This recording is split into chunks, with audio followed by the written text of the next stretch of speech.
in the midst of Jim Crowism, and on the precipice of World War I, organized at Howard University to be able to give African American women a place for leadership, civic mindedness, and as we are on the precipice of a great historic moment dealing with protecting the Constitution here in the United States Congress and the United States Senate, I'm glad to honor these women that included Ethel Hedgeman, Margaret Flagg Holmes, Marjorie Hill, Lily Burke, Beulah Elizabeth Burke, Anna Easter Brown, and many other young women who decided to take a stand for what is right in this nation and the opportunities of diversity and leadership. Congratulations to our national president, Dr. Glover, and congratulations to all of our Alpha Kappa Alpha members throughout the United States of America.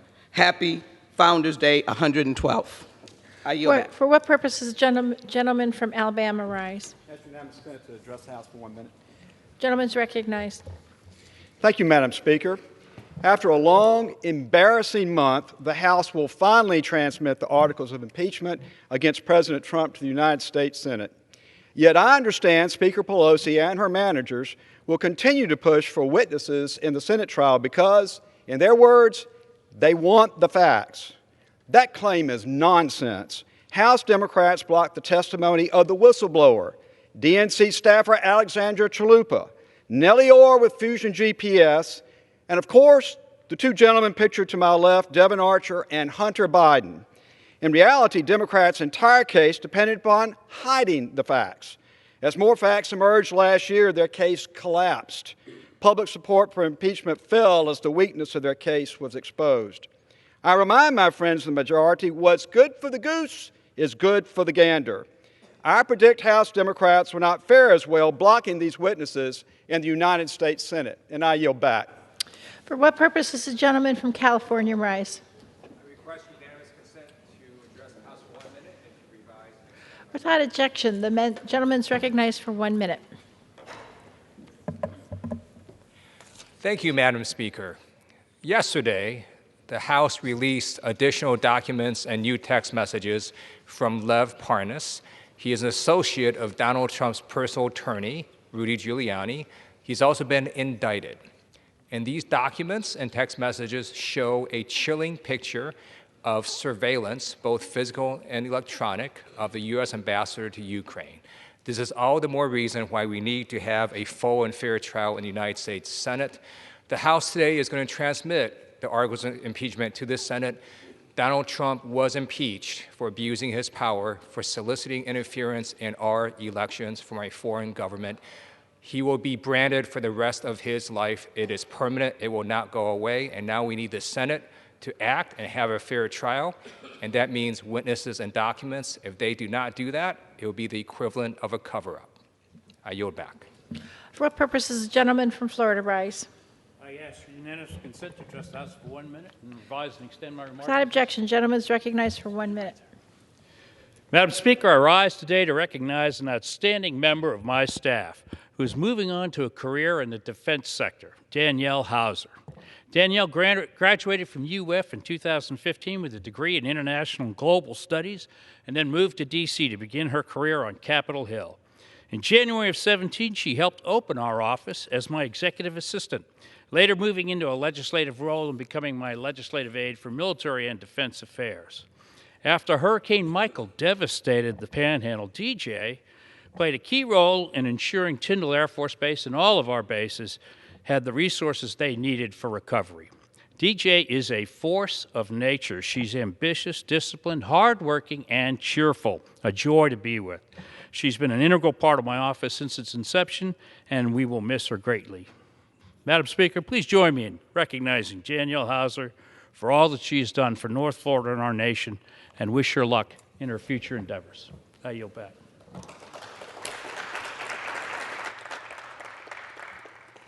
What purpose does the gentleman from New York rise? I ask unanimous consent to address the House for 1 minute to revise and extend my remarks. Without objection, gentleman's recognized for 1 minute. Thank you, Madam Speaker. This weekend, I will join hundreds of activists and supporters for the Women's March in Seneca Falls, New York, home of the historic 1848 Women's Rights Convention that sparked the suffrage movement. We will celebrate the incredible strides we have made in the fight for women's rights and the many strong, courageous women who have shattered glass ceilings to achieve progress. The year 2020 marks the 100th anniversary of the passage of the 19th Amendment, guaranteeing and protecting women's constitutional right to vote.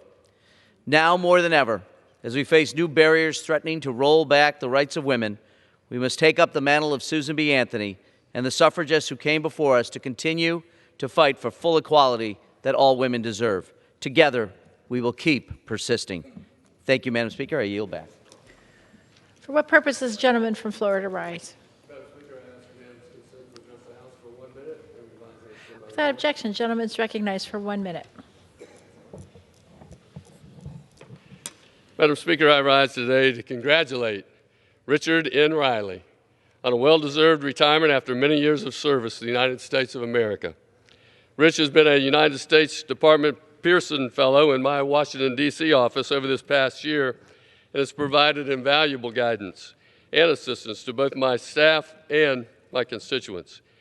A native of Minnesota, Rich began his service to our nation as an Army infantryman, and then he continued on later with a 20-year career as a naval officer. Following his time in the military, Rich joined the State Department of Foreign Service officer, advocating for America's interests abroad. On behalf of the 4th District of Florida and a grateful nation, I offer my heartfelt thanks to Rich for his many contributions to our country and wish him a relaxing and fulfilling retirement, enjoyed with his wife Susan, his children, and their new granddaughter, Peyton. Congratulations, Rich. For what purpose does the gentleman from Massachusetts rise? Without objection, the gentleman is recognized for 1 minute. Madam Speaker, I speak today for Raif Badawi, a Saudi Arabian human rights blogger unjustly imprisoned since 2012 for exercising his right to freedom of expression.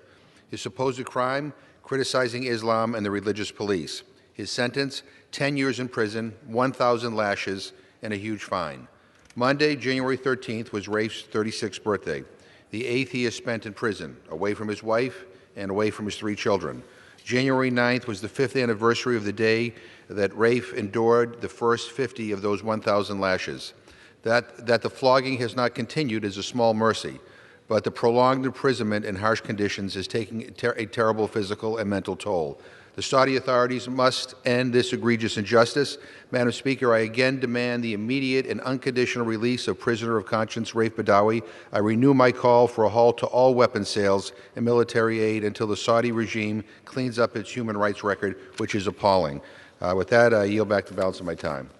For what purpose does the gentlelady from North Carolina rise? I ask unanimous consent to address the House for 1 minute, Madam Speaker. Without objection, the gentlelady is recognized for 1 minute. Thank you, Madam Speaker. Life is the most precious gift from God. From conception until natural death, and every moment in between, we must recognize, celebrate, and bear witness to the sanctity of life. Next Friday, tens of thousands of people from across the country will come to Washington and participate in the March for Life. This event serves as a clear reminder that preserving and protecting the lives of the most vulnerable is not simply an option, it's a mandate that we all must uphold. Madam Speaker, I refuse to stand idly by as the unborn are brazenly targeted. Amidst the shroud of rancor and divisiveness that hangs over this House at present, I will continue to fight for their right to life. They deserve nothing less than unwavering advocates. I yield back. For what purpose does the gentlelady from Pennsylvania rise? Madam Speaker, I seek unanimous consent to address the House for 1 minute and to revise and extend my... Without objection, the gentlelady is recognized for 1 minute. Thank you, Madam Speaker. Madam Speaker, I rise today to honor my constituent and friend, June Parkinson. June passed away on January 4th at the age of 64. June was a loving wife, a mother, a grandmother, a gifted artist, and a special education teacher, and a true community leader. She devoted her life in service of others, sharing her talents for the betterment of us all. June was a longtime committee person, member of the Greater Glenside Patriotic Association, and chairperson of the Glenside 4th of July Parade. The annual parade is the longest continuing Independence Parade in America and the pride of our hometown of Glenside. June made it her mission each year to ensure this treasured tradition continued. She was an extraordinary activist, environmental activist, best remembered for spearheading the yearly Earth Day cleanup of Keswick Avenue. And even though June was born in Boston and was a Red Sox fan, all of us Philly fans of Glenside embraced and thanked her for her kind heart, her giving spirit, and her dedication to community. I join June's friends and family and the wider Glenside community in mourning her loss. I am thankful for June's example of quiet acts of service. I am better for having known June. Thank you. I yield back. For what purpose does the gentleman from Pennsylvania rise? Madam Speaker, request unanimous consent to address the House for 1 minute and revise and extend my remarks. Gentleman is recognized for 1 minute. Madam Speaker, I rise today to recognize January as National Mentoring Month, when we volunteer our time to provide support and guidance for our nation's young people. They are better equipped to tackle personal and professional challenges. A good mentor could be a friend, a family member, a boss, or a school counselor. Effective counseling prior to graduation can assist students in making better informed decisions about their education options and career prospects. That is why Congressman Jim Langevin and I introduced the Counseling for Career Choice Act. Despite a great deal of money being invested to improve education, very little has been spent to address career development specifically. This bill authorizes a grant program to give states and local education agencies access to current counseling programs or the means to implement new counseling frameworks. Additionally, the bill provides resources to ensure counselors can support their students to the best of their abilities. When we equip students with the tools that they need to succeed, they embark on educational journeys that lead to rewarding careers. I'd like to encourage my colleagues to join Congressman Langevin and I in support of H.R. 5092, the Counseling for Career Choice Act. Thank you, Madam Speaker, and I yield back the balance of my time. For what purpose does the gentleman from Illinois rise? Objection. The gentleman is recognized for 1 minute. Madam Speaker, I rise today for our nation's communities saddled with stranded nuclear waste stockpiles because the federal government has failed to meet its obligation to find a permanent repository. My constituents in Zion understand this all too well. After its nuclear plant closed in 1998, 2 million pounds of spent nuclear fuel remained. Literally sitting on the shores of Lake Michigan, more than 50 casts severely affect the quality of life of the residents of Zion. It deters economic investment, depresses home values, drives up property taxes, and stretches the city's already thin budget. So today, I am proud to reintroduce the Stranded Act to at last provide some compensation for these affected communities. Zion is not alone. Across the country, there are more than a dozen communities with nuclear plants at various stages of decommissioning, with more to come. I am grateful for the support and leadership of Appropriations Chairwoman Nita Lowey and Appropriations Subcommittee on Energy and Water Development Chairwoman Marcy Kaptur in reintroducing this bill. Together, we are fighting to make the federal government do right for communities like Zion. I urge my colleagues to join us, and I yield back the balance of my time. For what purpose does the gentleman from Louisiana rise? Gentleman's recognized for 1 minute. Madam Speaker, the people of Louisiana recently lost a respected political leader, a businessman, a war veteran, and a civil rights leader, Mr. Willie Belton. Mr. Belton had a life of service to others. He was awarded the Bronze Star and the Purple Heart under fire heroically during the Korean War. He marched with Dr. Martin Luther King in Washington, Alabama, Tennessee, Mississippi, and like Dr. King, Mr. Belton always advocated Christian values and nonviolent protest. He also led his local NAACP chapter in Louisiana, and in February 2019 was awarded the Louisiana Medal of Honor. Please join me in honoring his lifetime of service to Louisiana and a Louisiana treasure, Mr. Willie Belton, whose memory will fortunately live with us forever. Thank you, and I yield back. For what purpose does the gentleman from California rise? I ask unanimous consent to address the House for 1 minute to revise and extend my Without objection, the gentleman is recognized for 1 minute. Thank you, Madam Speaker. I rise today to congratulate Julie Bornstein on her retirement from the Coachella Valley Housing Coalition. For more than 30 years, Julie has worked tirelessly as an advocate for affordable housing throughout the Coachella Valley. She has dedicated her career to making a difference in the lives of thousands of individuals in Riverside and Imperial counties.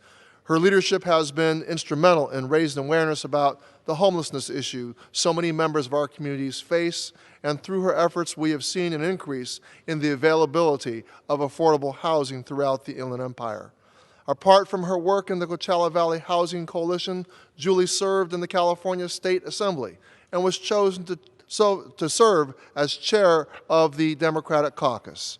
She then went on to serve as director of the California Department of Housing and Community Development. Later, Julie was appointed CEO and president of the Campaign for Affordable Housing. Julie's work has not gone unnoticed, and the Coachella Valley is a better place because of her. We wish you a happy retirement, Julie. Thank you, and I yield back. For what purpose does the gentleman from California rise? Without objection, the gentleman is recognized for 1 minute. Thank you. I rise today to honor the life and legacy of Dr. Martin Luther King, today being his actual birthday, 1929, 91 years ago. Dr. King has become synonymous with the civil rights movement and the right to ensure each and every one of us are treated equally, regardless of our background and upbringing.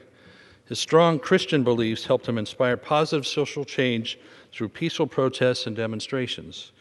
In a nation plagued by identity politics, his pursuit of liberties is relevant now as it was during the 1960s. Dr. King demonstrated to a world that it is not the color of a person's skin that mattered, rather the nature of their character. Indeed, one of my favorite quotes and one to live by. The work of Dr. King is not yet done. He remains a shining example of the right way to lead, the right way to peacefully protest, and the right way to inspire. I look forward to joining with the celebration at the Southside Community Center in Oroville, California, this coming Monday, where his legacy is celebrated and even brought forward by scholarships for the young people that will be there. I yield back. For what purpose does the gentleman from New York rise? The gentleman is recognized for 1 minute. Thank you. Madam Speaker, I rise today to honor one of my heroes, Dr. Martin Luther King, Jr., who was born on this day 91 years ago. Next Monday, the nation will pay tribute to this incredible man and his life, and as well as his enduring legacy, a legacy rooted in unconditional love. In these difficult and divided times, plagued by the rise of hate, I can't think of a better legacy to reflect upon as we embark upon this year. The road ahead will be difficult for our nation, but I'm encouraged by and find great hope in the following words once spoke by Dr. King. Quote, "We can no longer afford to worship the God of hate or bow before the altar of retaliation. The oceans of history are made turbulent by the ever-rising tides of hate. History is cluttered with the wreckage of nations and individuals that pursued this self-defeating path of hate. Love is the ultimate force that makes for the saving choice of life and good against the damning choice of death and evil. Therefore, the first hope in our inventory must be the hope that love is going to have the last word." I yield back. For what purpose does the gentleman from Indiana rise? Without objection, the gentleman is recognized for 1 minute. Thank you, Madam Speaker. During the President's upcoming State of the Union address, he has the opportunity to deliver a strong message of unity, peace, and hope to all of those who tune in, both Americans and all who are watching abroad.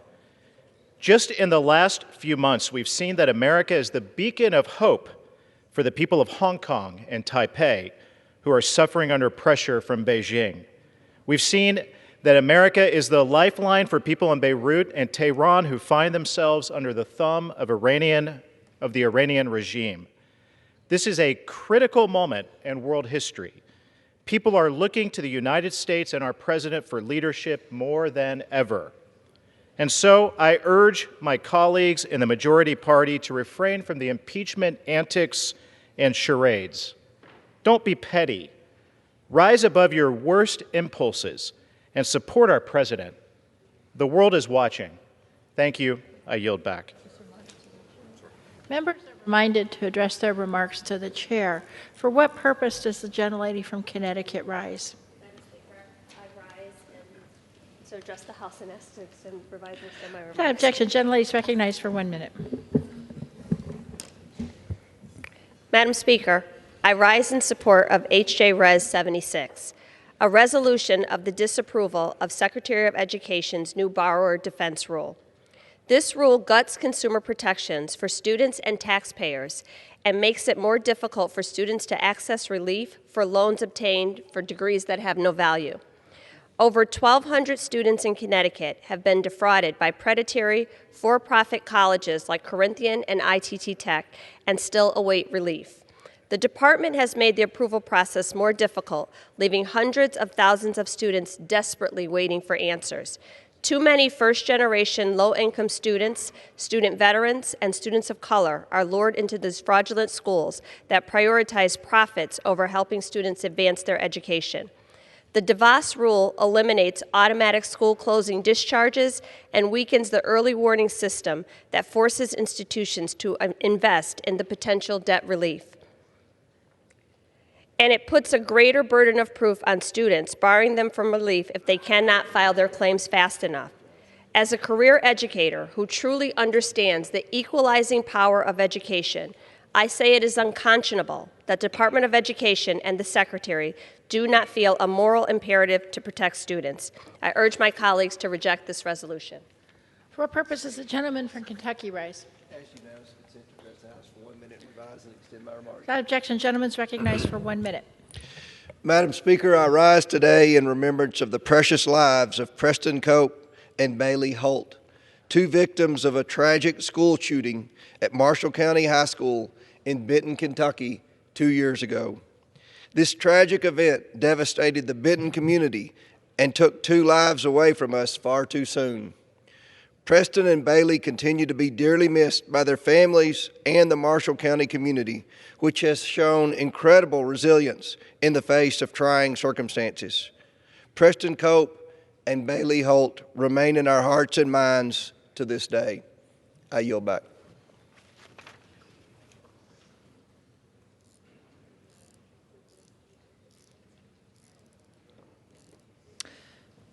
For what purpose does the gentleman from New York seek recognition? Madam Speaker, pursuant to House Resolution 767, I now send to the desk a resolution anointing and authorizing managers for the impeachment trial of Donald John Trump, President of the United States, and ask for its immediate consideration. The clerk will report the resolution. House Resolution 798, resolved that Mr. Schiff, Mr. Nadler, Ms. Lofgren, Mr. Jeffries, Mrs. Demmings, Mr. Crow, and Ms. Garcia of Texas are appointed managers to conduct the impeachment trial against Donald John Trump, President of the United States, that a message be sent to the Senate to inform the Senate of these appointments, and that the managers so appointed may, in connection with the preparation and the conduct of the trial, exhibit the articles of impeachment to the Senate and take all other actions necessary, which may include the following.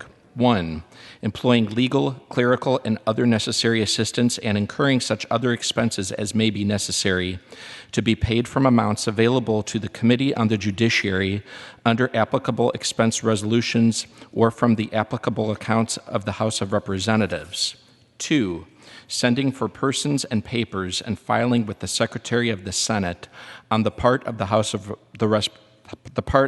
of Representatives any pleadings in conjunction with or subsequent to the exhibition of the articles of impeachment that the managers consider necessary.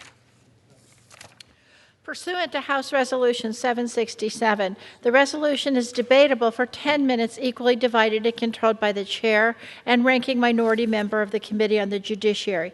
The gentleman from New York, Mr. Nadler, and the gentleman from Georgia, Mr. Collins, each will control 5 minutes. The chair now recognizes the gentleman from New York. Madam Speaker, I now yield myself 2 minutes. Gentleman is recognized for 2 minutes. Madam Speaker, the resolution before us today appoints managers to prosecute the Senate impeachment trial of President Trump. This trial is necessary because President Trump gravely abused the power of his office when he strong-armed a foreign government to announce investigations into his domestic political rival. He betrayed our country when he used the powers of his office, including withholding vital U.S. military assistance, to pressure that government to help him win re-election. He invited foreign interference into our elections. Again, he jeopardized our national security. He did all this for his personal political gain. And then he violated the Constitution by stonewalling Congress's efforts to investigate, ordering an absolute blockade of evidence. Despite that, the House was able to uncover powerful evidence that demonstrates beyond doubt the President's betrayal and violations of the Constitution. But we still have not heard the whole truth, because the President has refused to allow a single document to be turned over to the House in response to our impeachment subpoenas. And he has prevented us from hearing key witnesses as well. This is unprecedented. Our Speaker has led our fight for a fair trial in the Senate. Above all, a fair trial must include additional documents and all relevant witnesses. The American people have common sense. They know that any trial that does not allow witnesses is not a trial. It is a cover-up. The Speaker's insistence on this point has gotten results. Just yesterday, we received critical new evidence from the President's former associate, Lev Parnas, that further proves Mr. Trump's scheme to pressure Ukraine to go after his personal political opponents. New witness testimony has become available as well, including John Bolton's announcement that he would honor a Senate subpoena. Under today's resolution, the managers also have broad authority to submit to the Senate any additional evidence the House may acquire on its own, and we will do so. The Senate is on trial. We will see whether they conduct a fair trial and allow the witnesses or conduct a cover-up. Today's resolution is the next step in this serious and solemn constitutional process. I urge my colleagues to vote yes on the resolution. Gentleman from Georgia. Thank you, Madam Speaker. This impeachment process has been flawed from the outset. It resembles not a congressional action, it resembles more a Dr. Seuss book, knowing not which way it goes. On September 24th, the Speaker declared at a press conference the House was conducting an impeachment inquiry.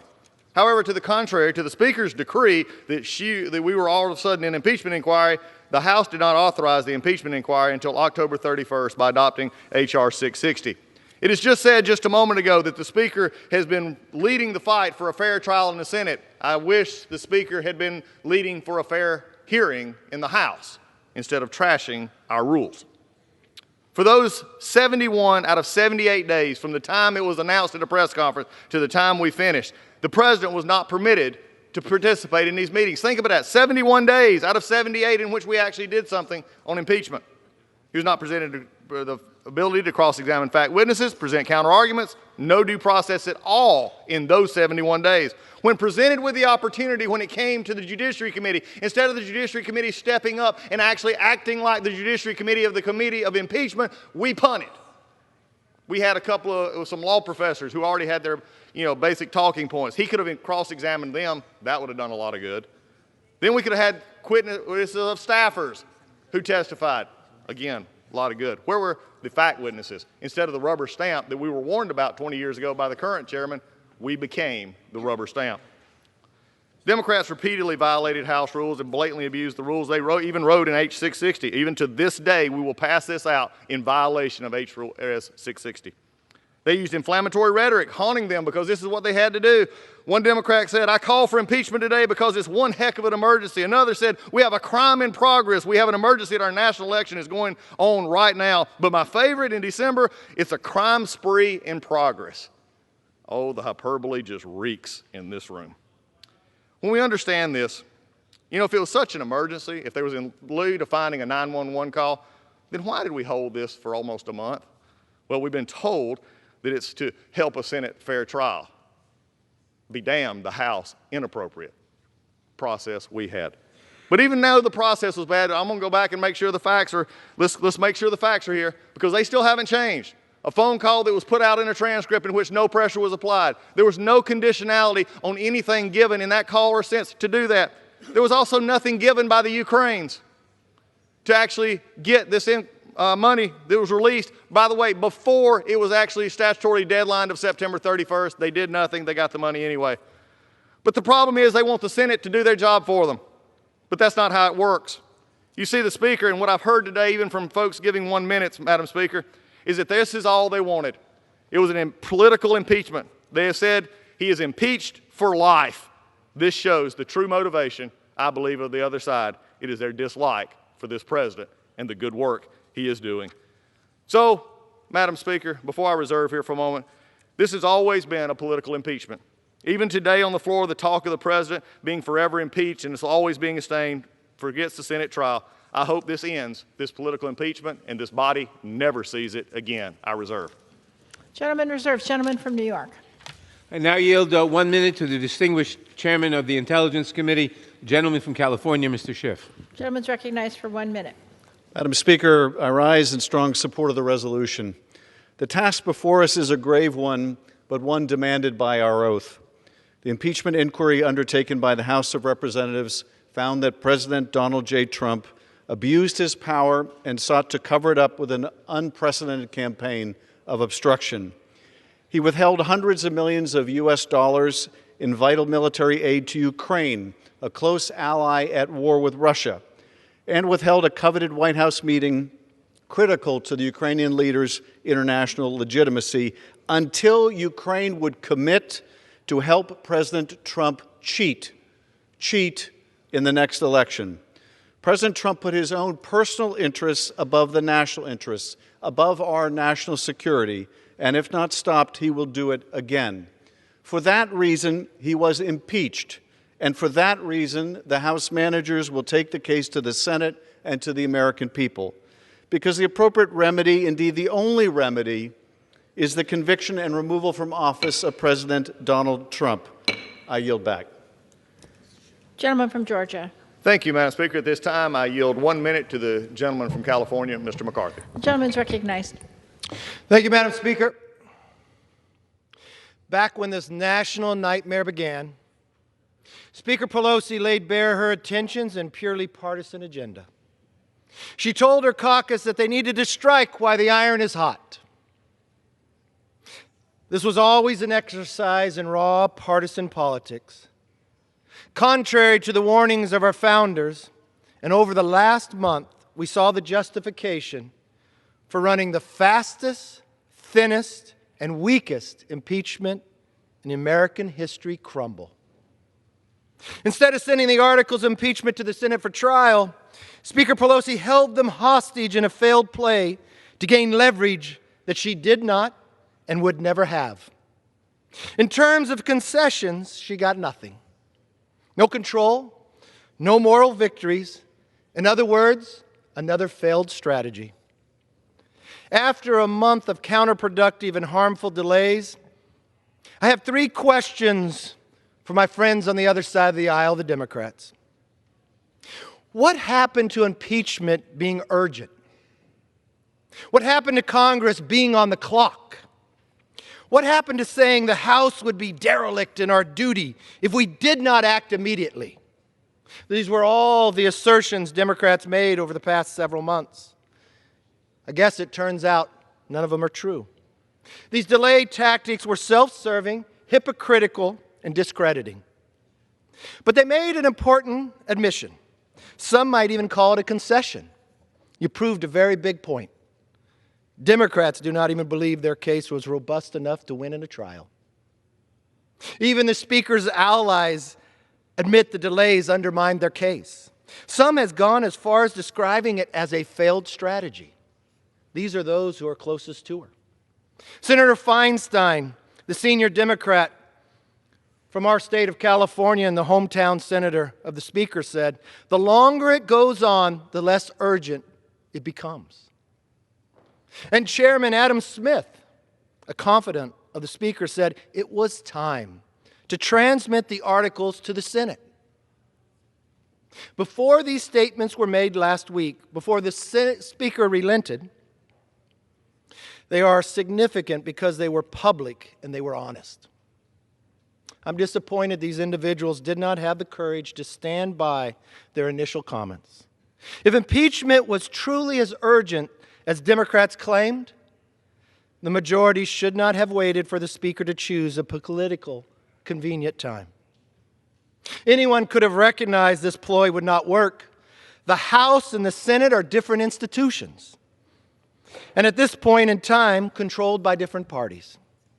As James Madison wrote in the Federalist Papers, the purpose of bicameralism is to guard against the dangers of encroachment and to stop toxic resolutions from taking effect. We saw separation of powers prevail against an abuse of power. just as the Constitution intends. The idea of withholding a sloppy impeachment case to force the Senate to change its rules is constitutionally and politically unheard of. Frankly, it's just ridiculous. In Article 1, Section 5, the Constitution clearly states, each House may determine the roles of its proceedings. It doesn't say the House may determine the roles of proceedings in the Senate. If anything, the Speaker's actions have only further persuaded members of the Senate that the evidence of impeachment was neither thorough nor satisfactory. But you know what? Let's be honest. This was never about persuasion. It was never about the rule of law. It was what Alexander Hamilton warned us, that one party would get control. And just because of the animosity would demean the process of impeachment. And by selecting these particular batch of managers, the Speaker has further proven she's not interested in winning the minds, the hearts, or even following the Constitution. Let's take a look at the first three names Speaker Pelosi announced in her anticipated announcement earlier today. Chairman Schiff, a man who has already taken on the role of judge, jury, and fact witness throughout the entire House impeachment process. Chairman Nadler, someone who campaigned for the chairmanship of the Judiciary Committee that's responsible for impeachment beginning as far back as December 2017, before you were even in the majority, on the notion that he would be the best person to lead the charge on potential impeachment against the president. You see, you get a chairmanship by your conference voting for you. You campaign for it. You put your best ideas out there of why you should be the chairman. In 2017, that was the campaign. Congressman Hakeem Jeffries, a member who almost 2 years to this date voted in support of impeachment. You know, that was more than a year before the Ukraine call even took place. Those are just some of the managers. If you think about the members, there's people who were, on the day they were sworn in to this body, told those who supported him the greatest that they were going to impeach him. As I've said in the past, there's an issue with fairness. But instead of looking to the Senate, Speaker Pelosi should be looking within her own caucus. From the beginning, this investigation was marred by selective leaks to the media, a completely predetermined process. Yes, we've been through impeachment before, but it was much different. We believed in the rule of law back then, that we would face our accuser, that you could cross-examine, that the minority could actually ask for witnesses. The day that impeachment was asked to come forward, I sent a letter to the Speaker, laying out 10 items, none that were made up. You know what they were? The fair process we've always used in the past. The answer was no. Because they've been working on this for 2.5 years, they could not let fairness determine the outcome.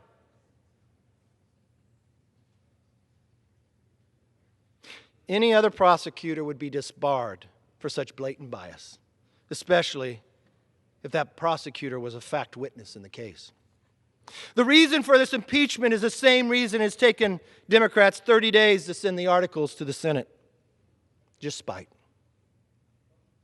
They wanted to stain the president's record without giving him a fair chance to clear his name. Last year, we saw House Democrats invert the burden of proof during their fair investigation. For every American watching, take, for instance, if this was your government, if you switched the burden of proof on you. We have a congressman, Max Rose, characterized it this way, this new freshman of the majority. The president says he's innocent, so all we're saying is prove it. God forbid government accuses you of something as an average American and say you have to prove it. We just switched a fundamental belief as an American. But only in this house do we do that. This guilty and proven innocent mentality was an admission that impeachment was not about upholding justice or protecting the rule of law. Now Democrats have invented an even more destructive standard. You're guilty because they say so. Our founders feared this day. Alexander Hamilton warned us of this day. I had hoped this day would not come. I would hope those who uphold the Constitution would believe in the rule of law instead of the spite of the dislike of an individual.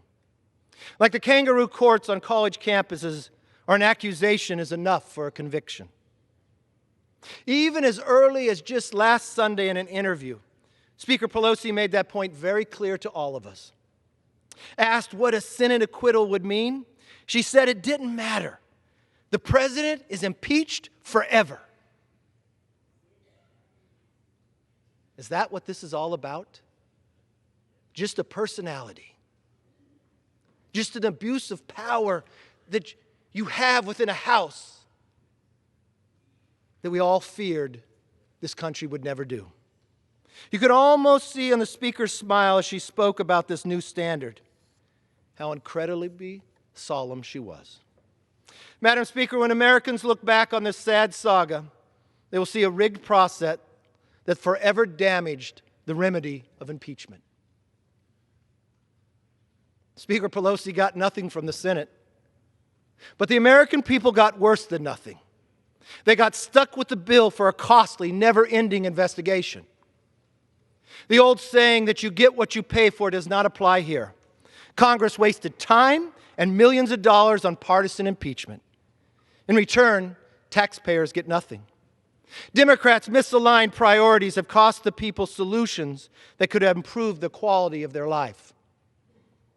There's no greater contrast than what we are doing right here today than what is happening at Pennsylvania Avenue.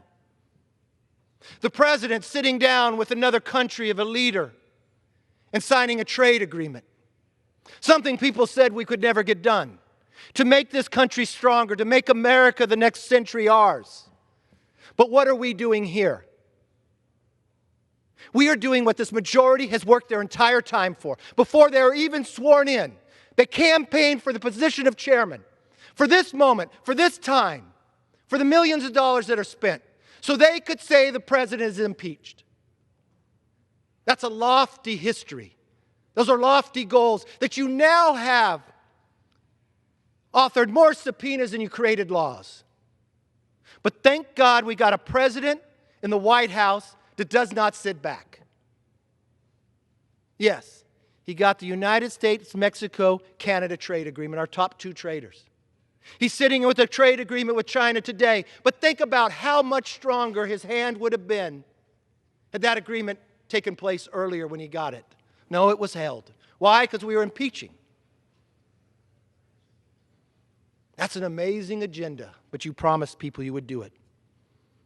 This is not a moment this body should be proud of. If as Speaker Pelosi likes to say, impeachment is a national civics lesson, let's use this blunder as a teachable moment. I'll make this promise to the American public, because the day will come that the majority will switch.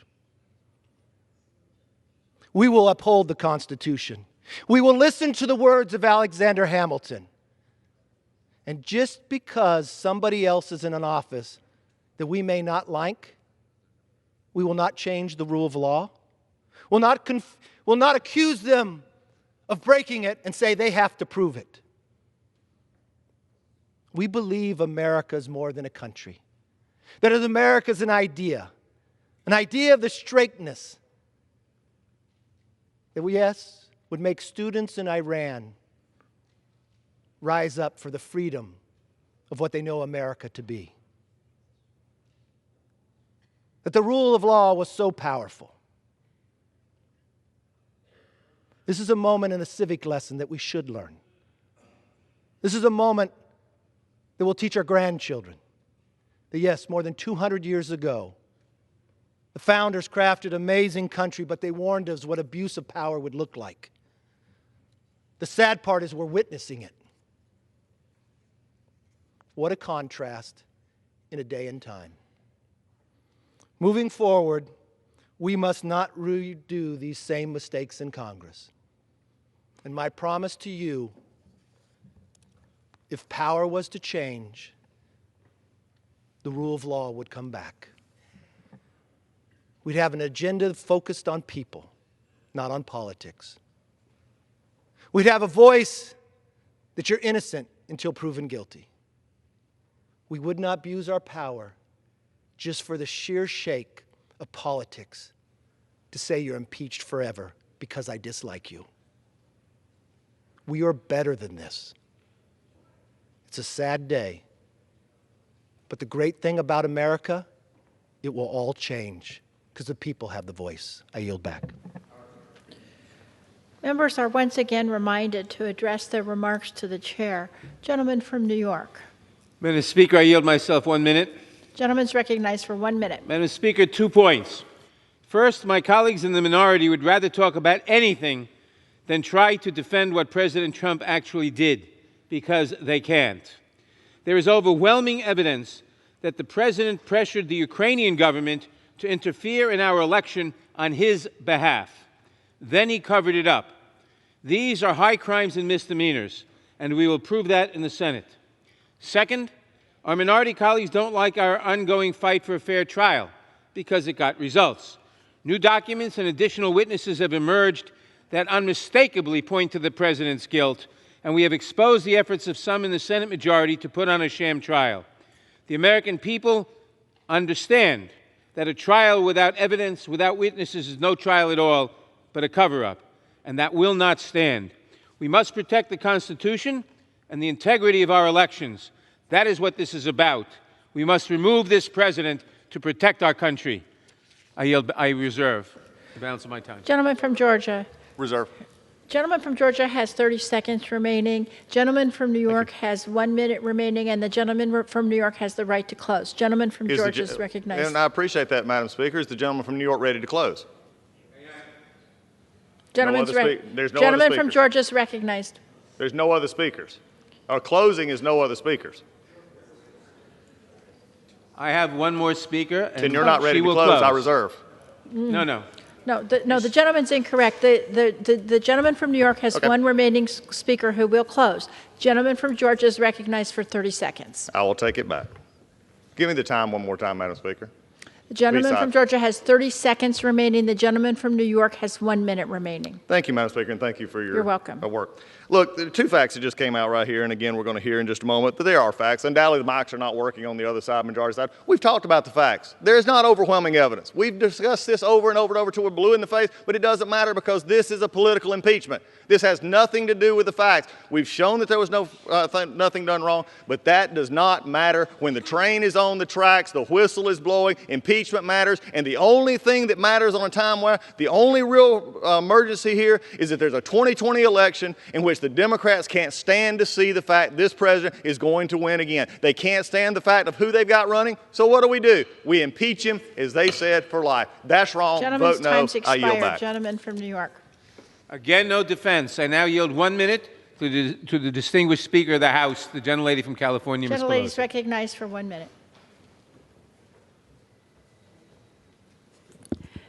Thank you very much, Madam Speaker. I thank the gentleman for yielding and for his exceptional custodianship of the Constitution of the United States. For 13 years, the top Democrat on the Constitution and Civil Liberties Subcommittee of the Judiciary Committee. And thank you for your leadership in protecting and defending the Constitution, the oath that we take as members of Congress. As I enter into the conversation, I do want to thank the distinguished gentleman from Georgia for his apology for his ridiculous remarks about me and House Democrats. Thank you. We accept your apology, Mr. Collins. Now I want to go to the purpose of why we're on the floor today. My colleagues on both sides of the aisle, we are here today to cross a very important threshold in American history. On December 18th, the House of Representatives passed articles of impeachment of Donald Trump, articles of impeachment for abuse of power and obstruction of Congress. By his own admission, the president stated that, yes, he had had that conversation with the president of Ukraine, but he didn't see anything wrong with it. Well, we don't agree with that assessment. And yes, it is a fact. When someone is impeached, they are always impeached. It cannot be erased. So I stand by that comment, although I know you don't like hearing it. I stand by this American flag, picture of the American flag, as I did the day that we introduced the articles of impeachment onto the floor. Because every day, all over America, in classrooms as well as courtrooms, and in this Congress of the United States when we meet, we pledge allegiance to the flag of the United States of America and to the republic for which it stands. And to the republic for which it stands. That is what our nation is. That is the genius, the beautiful, exquisite genius of the Constitution, of that we are a republic. That was the decision of our founders, their vision. They didn't want a monarchy. They wanted a republic. And when Benjamin Franklin came out of Independence Hall and was asked, what do we have, Mr. Franklin, a monarchy or a republic? He said, a republic, if we can keep it. I often wondered why he said that, why that would be in doubt. But we see why it is in doubt right now, when the President of the United States has said, Article 2 says, I can do whatever I want. That's a monarchy. That is not a republic that we pledge our allegiance to every single day. And so here we are today with the articles of impeachment about to be transmitted to the United States Senate. I was thinking this morning and mentioned in a previous public event the Midnight Ride of Paul Revere. Listen, my children, and you will hear of the Midnight Ride of Paul Revere. Well, listen, my children, you will hear about an assault on the Constitution of the United States, undermining the republic for which our flag stands, by the President of the United States. The President of the United States, in using appropriated funds enacted in a bipartisan way by this Congress, funds that were meant to help the Ukraine fight the Russians. The President considered that his private ATM machine, I guess, and said he could say to the President, he could make, do me a favor. Do me a favor. Do you paint houses too? What is this? Do me a favor. So we have a situation that is very sad. Don't talk to me about my timing. For a long time, I resisted the calls from across the country for impeachment of the president for obvious violations of the Constitution that he had committed. But recognizing the divisiveness of impeachment, I held back. Frankly, I said, this president isn't worth it. But when he acted the way he did in relationship to withholding funds from Ukraine in return for a benefit to him that was personal and political, he crossed a threshold. He gave us no choice. He gave us no choice. So children, our Constitution is the vision of our founders. They were so brave. They declared independence. They did in a time frame when in the course of human events it becomes necessary. They declared independence. They fought a war of independence and bravely succeeded. They wrote documents, our founding documents, the Constitution. Thank God they made it amendable so that we could ever be expanding freedom in our country. And that, my children, is what you pledge allegiance to, the flag of the United States of America and to the republic contained in that Constitution of the United States. So we take that oath. And when we become members of Congress or other public office, we take an oath to protect and defend that Constitution of the United States. And the President of the United States takes an oath to preserve, protect, and defend the Constitution of the United States, an oath that he has blatantly violated. And for this reason, he was impeached by the House of Representatives. And for this reason, we thought it would be helpful to have not only the strong case for impeachment and removal that was put forth in this House, but to know that more was to come. And we didn't make it come because we said we're going to wait until after Christmas to send this over. They would like to have had us sent it over on Christmas Eve so they could dismiss it. Perhaps they don't realize that dismissal is cover-up, but that has been one of their trains of thought. Dismissal is cover-up. I was so disappointed the other day, last Friday, I guess Thursday, when the leader of the United States Senate, rather than strengthening the institution in which he serves, became subservient and said and signed on to a resolution that would dismiss charges. Dismiss. Dismissal is cover-up. And so in the course of the time since we passed the resolution, and not because of the time, we passed it on December 18th. On December 20th, new emails show that 91 minutes after Trump's phone call with the Ukrainian president, a top Office of Management Budget Aid asked the Department of Defense to hold off on sending military aid to Ukraine.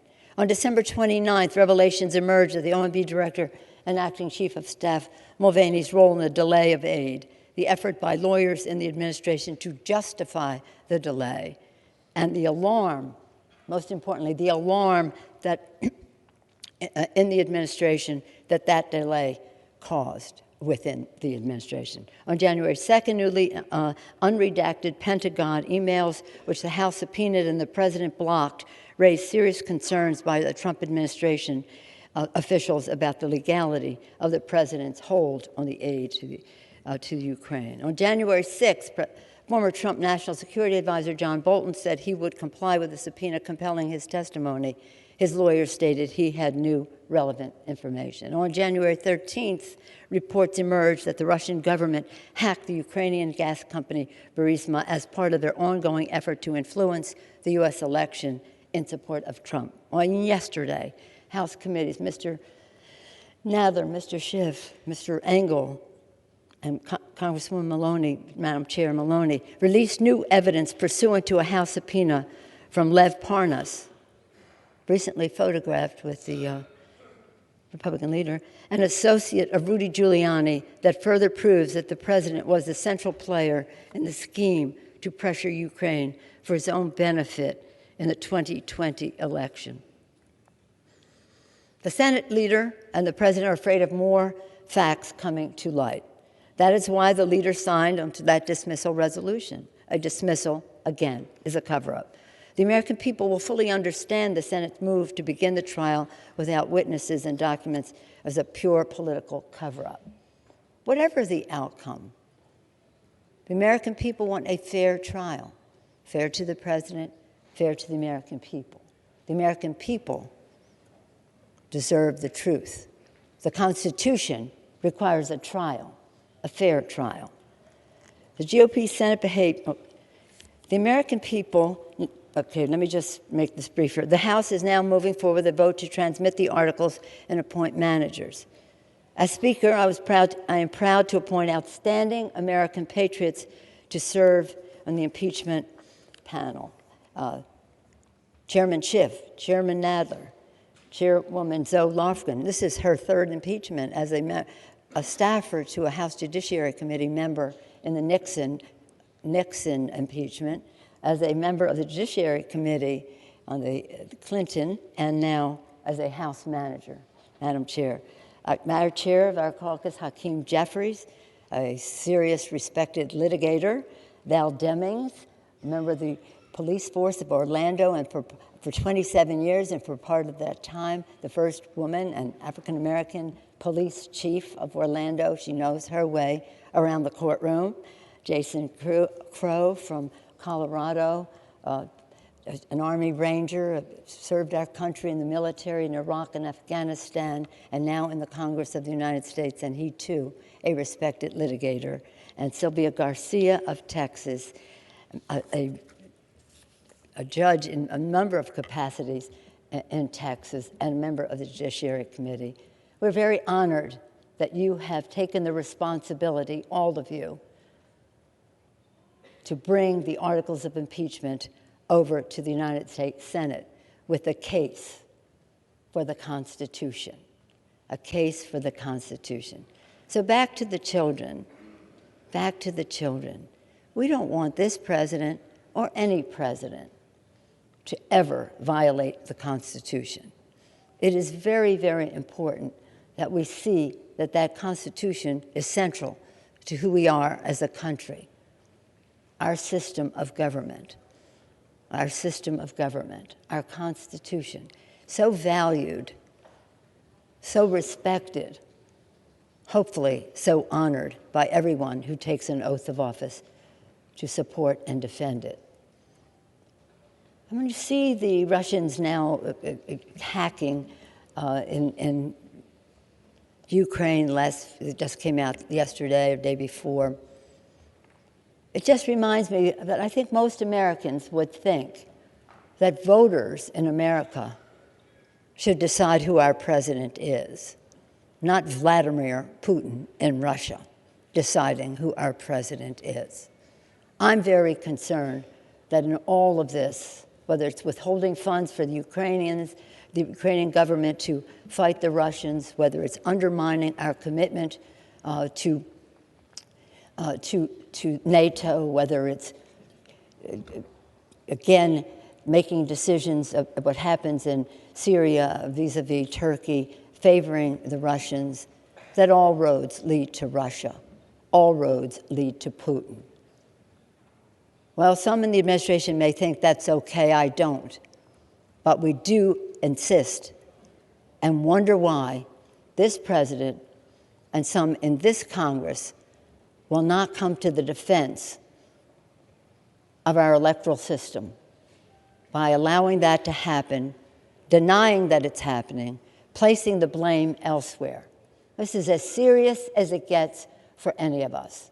Only the vote to declare war would be something more serious than this. We take it very seriously.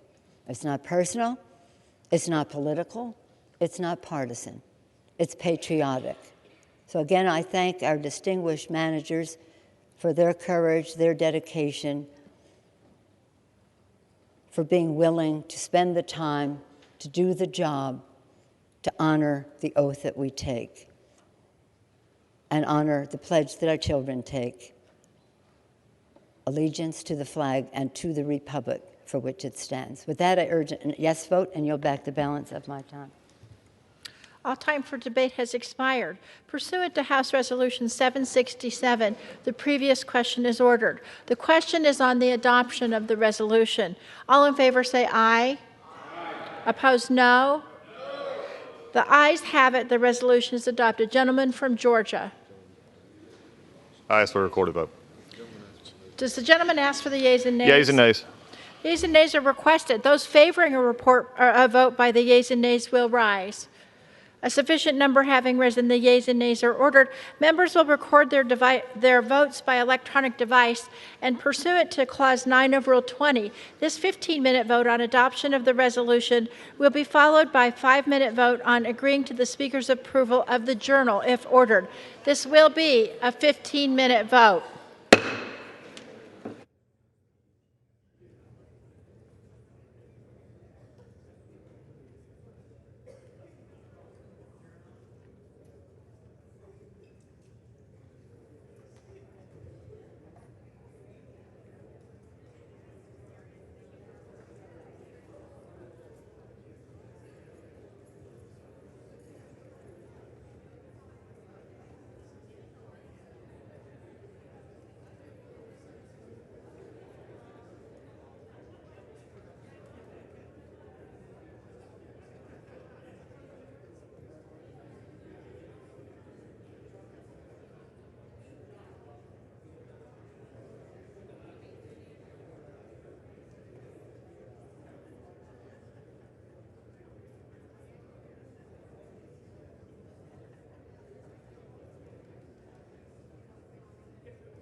On this vote, the yeas are 228, the nays are 193. The resolution is adopted, and without objection, the motion to reconsider is laid on the table. Pursuant to Clause 8 of Rule 20, the unfinished business is the question on agreeing to the Speaker's approval of the journal, which the Chair will put de novo. The question is on agreeing to the Speaker's approval of the journal. All in favor say aye. Opposed, no. In the opinion of the Chair, the ayes have it. The journal stands approved. For what purpose is the gentleman from New York I rise? ask unanimous consent that members have 5 legislative days to revise and extend their remarks. Without objection, so ordered.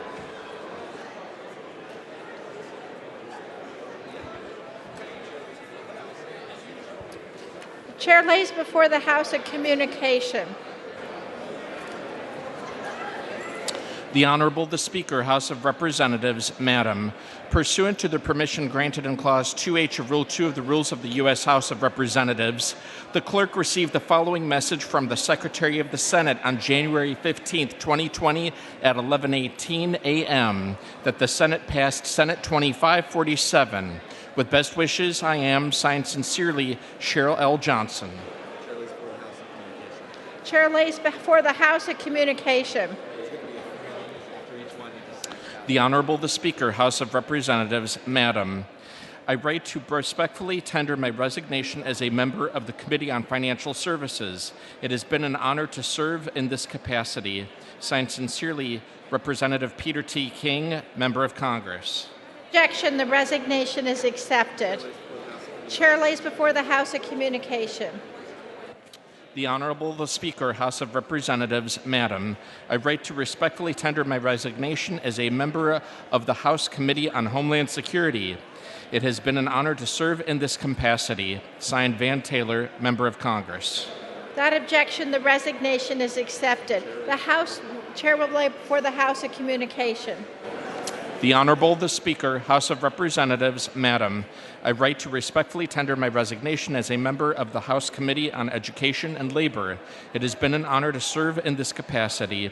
Signed, Van Taylor, Member of Congress. Without objection, the resignation is accepted.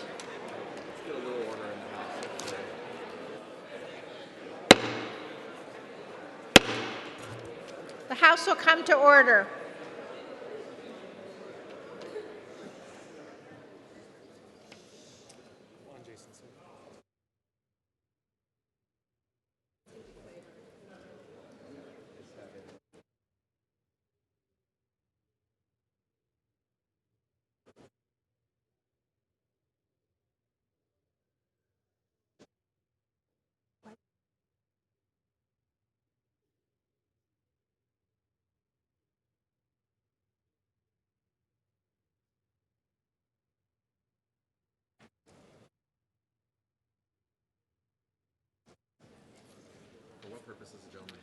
For what purpose does the gentleman from Virginia seek recognition? Madam Speaker, I ask unanimous consent that all members may have 5 legislative days in which to revise and extend their remarks and insert extraneous material on H.R. 1230, the Protecting Older Workers Against Discrimination Act. Without objection, so ordered.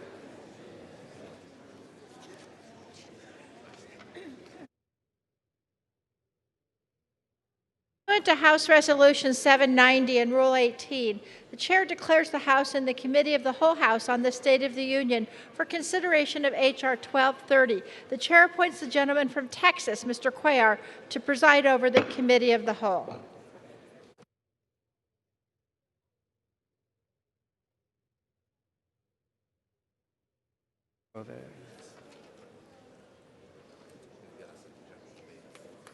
With the